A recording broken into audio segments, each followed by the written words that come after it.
নমস্কার বন্ধুরা, মিনু ছোট রান্নাঘরে সকলকে জানাই স্বাগত। আজ এমন একটা রেসিপি নিয়ে এসেছি যার নাম শুনলে সবার মুখে জল চলে আসবে।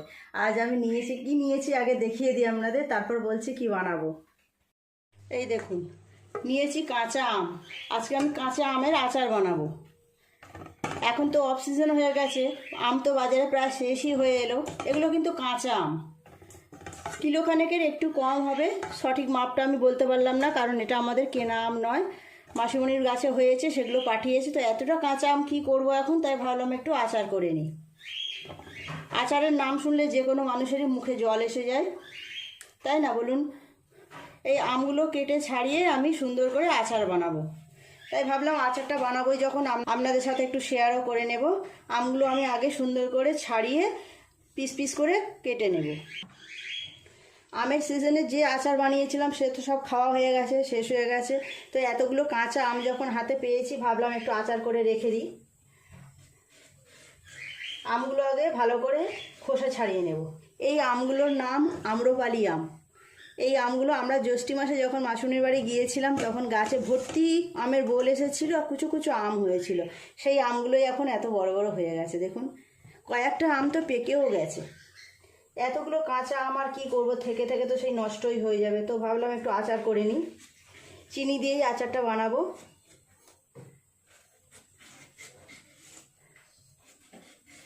কাঁচা আমের গন্ধ শুকেই জিভে জল আসছে। ছাড়িয়ে নিয়েছি, এবার কেটে নেব।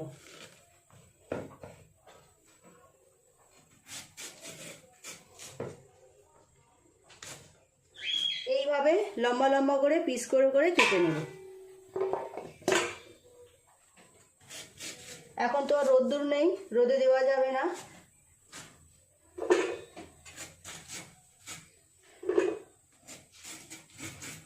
একটা আম কাটা হয়ে গেল, আঁটিটা নেব না, আঁটিটা বাদ দিয়ে দেবো। এইভাবে সব আমগুলোই কেটে নেব। আরও একটা আম নিয়ে নিলাম। কথা বলতে বলতে সব আমগুলোই প্রায় কাটা হয়ে গেল। এত সুন্দর গন্ধ বেরোচ্ছে আমগুলো থেকে, না যে কোনো মানুষেরই মুখে জল এসে যাবে।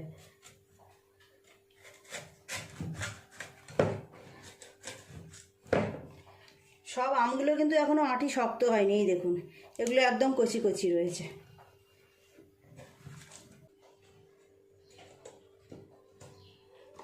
কাটা হয়ে গেল আমগুলো।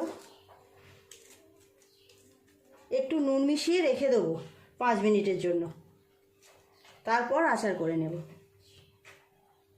কতটুকু হয়েছে দেখুন, অনেকগুলো হয়েছে, অনেকটা আচার হবে। একটু নুন আর অল্প একটু হলুদ মিশিয়ে দেব। নুন। আজ আমি যেভাবে আচারটা বানাবো, একবার আপনারা এভাবে বানিয়ে দেখবেন। অনেক দিন পর্যন্ত আচার ভালো থাকে। অনেক সময় আচারগুলো কেমন সাদা সাদা হয়ে যায়, ছত্রাক ফুটে যায়, খাওয়া যায় না। সব আমগুলোর মধ্যে এইভাবে নুন আর হলুদটাকে মাখিয়ে নেব। 5 মিনিট পরে আচার করে নেব। খুব ভালো করে সব আমের মধ্যে নুন আর হলুদটা এরকমভাবে মিশিয়ে নিলাম। খোসাগুলো ফেলে পরিষ্কার করে তারপর আচারটা বানাবো।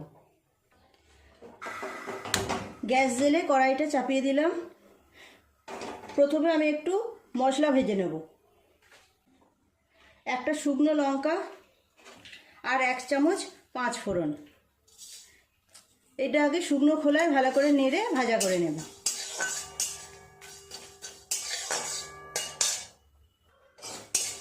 পাঁচ ফোড়নটা এইভাবে নেড়ে চেড়ে একটু গন্ধ বেরিয়ে গেলে সুন্দর নামিয়ে নেব, নিয়ে গুঁড়ো করে নেব। এটা 5 ফোড়নটা থেকে খুব সুন্দর গন্ধ বেরোচ্ছে, ভাজা হয়ে গেছে। আর বেশি ভাজা করলে পুড়ে তেতো হয়ে যাবে। ঢেলে নেব।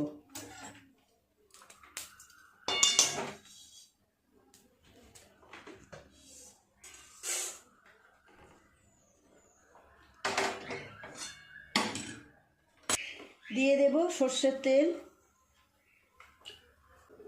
সর্ষের তেলে আচার করলে টেস্ট কিন্তু খুব ভালো হয়। একটা শুকনো লঙ্কা ফোড়নে দিলাম, আর দেব 5 ফোড়ন, 7 চামচ মতো। ফোড়নটা একটু ভাজা হয়ে গেলে আমগুলো দিয়ে দেব।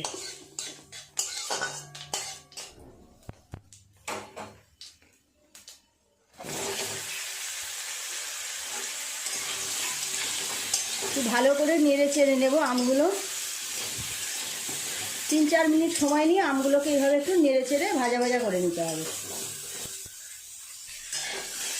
দিয়ে দেবো অল্প একটু নুন আর হলুদ। তখন কিছুটা নুন আর হলুদ দিয়েছিলাম, আরও অল্প একটু করে নুন হলুদ দিয়ে দেবো। খুব অল্প দিলাম নুন, হলুদ গুঁড়ো, আর একটু নেড়ে চেড়ে নেব এইভাবে। দিয়ে দেবো অল্প পরিমাণ জল, খুব অল্প দেব, চিনিটা গলানোর জন্য একটু জল দিলাম। দিয়ে দেব চিনি, আমি এই পরিমাণ চিনি নিয়েছি, চিনিটা দিয়ে দেব।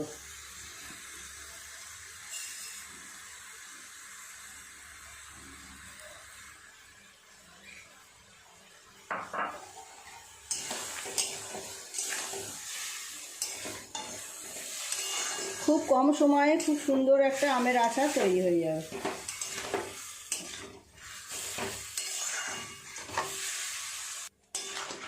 আর একটু নেড়ে চেড়ে ফুটতে দেব। চিনিটা পুরোপুরি গলে গেলে ফুটে ফুটে কমে যাবে, তারপরেই তৈরি হয়ে যাবে আমের আচার।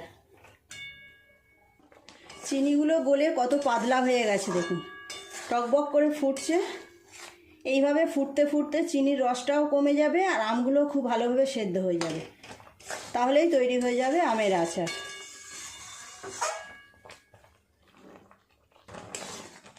অনেকটা কমে এসেছে রসটা, আরও বেশ কিছুটা কমবে, একদম শুকনো ভাব হয়ে আসবে। আপনারা যদি যে কোনো আচার, শুধু আম বলে না, যে কোনো আচার অনেক দিন পর্যন্ত ভালো রাখতে চান তাহলে অবশ্যই একটু ভিনেগার দিয়ে দেবেন। আমি 1 চামচ পরিমাণ ভিনেগার দিয়ে দিলাম। ভিনেগার দিলে যে কোনো আচার খুব ভালো থাকে, সহজে নষ্ট হয় না।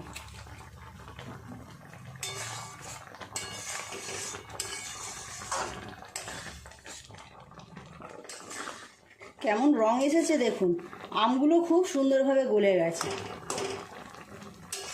খুব সুন্দর সেন্ট বেরোচ্ছে। যারা আমের আচার খায় না তারাও কিন্তু খেতে ইচ্ছা করবে তাদের, এত সুন্দর সেন্ট বেরোচ্ছে। আচারটা পুরোপুরি হয়ে গেছে, আর বেশি গাঢ় করব না, এরপরে ঠান্ডা হলে একদম বসে যাবে। গ্যাসটা অফ করে দেব, নামিয়ে নেব।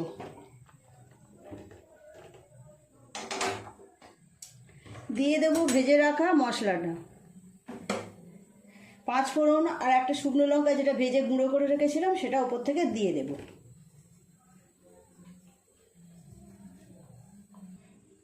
ভেজে রাখা মশলাটাও দিয়ে দিলাম। মশলাটা দেওয়ার জন্য আরও সুন্দর সেন্ট বেরোচ্ছে। এরকম থাক কিছুক্ষণ, তারপর একটা কাঁচের বয়ামে তুলে নেব। চাটনি, আচার যাই বলেন, এগুলো সবসময় কাঁচের বয়ামেই রাখতে হয়।